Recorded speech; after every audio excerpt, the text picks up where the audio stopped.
Konnichiwa. What's the first drink that comes to mind when someone mentions Japan, the fantastic and colorful world of weirdness? It's sake, right? Well, it's time for a quick re-education. A new giant is emerging in Nippon, and this one is not a sea monster. It's the increasingly beloved Japanese whiskey, which is obviously big in Japan. Sorry, we had to. And it's taking over the world. So how did it all happen? It's an exciting tale of seafarers, Scotland, science, wood, Bill Murray, and Matthew Perry. We'll get to that. In the 17th century, Japan isolated itself from everyone.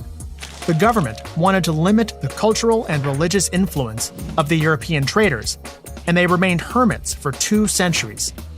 Until Matthew Perry came to Tokyo in 1853. Not Chandler, but an angry American sailor who just wanted to trade. Perry the Mariner, 10 ships, and thousands of men held Tokyo at gunship point and demanded Japan to start doing business again.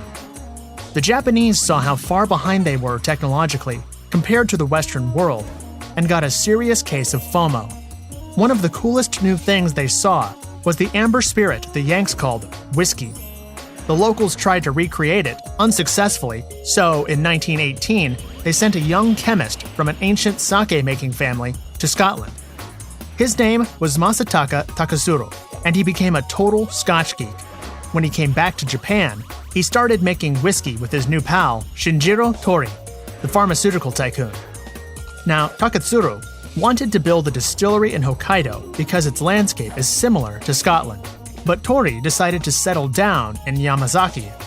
When the duo eventually split up, Takasuro moved to Hokkaido, establishing Nikka in 1934, while Tori renamed his business to Suntory. Today, Nikka and Suntory are still whiskey powerhouses and huge rivals. By the way, Suntory is just Tori-san backwards. Clever, huh? Alright, but what makes Japanese whiskey so special?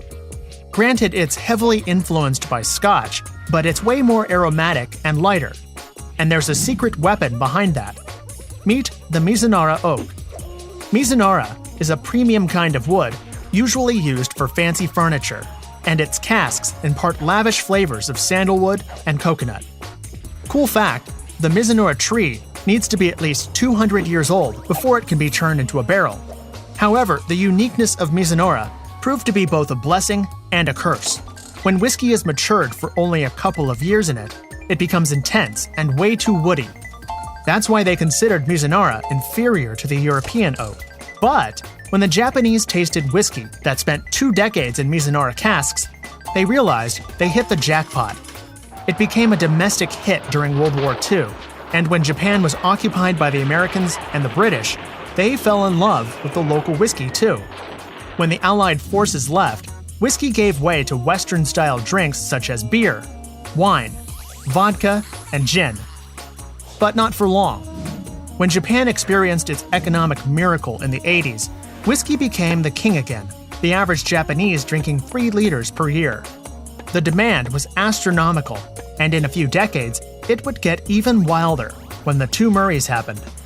First, Bill Murray drank Suntory whiskey in the 2003 film Lost in Translation, showing the bottle to millions of moviegoers who yelled "Suntory time" every time they ordered it.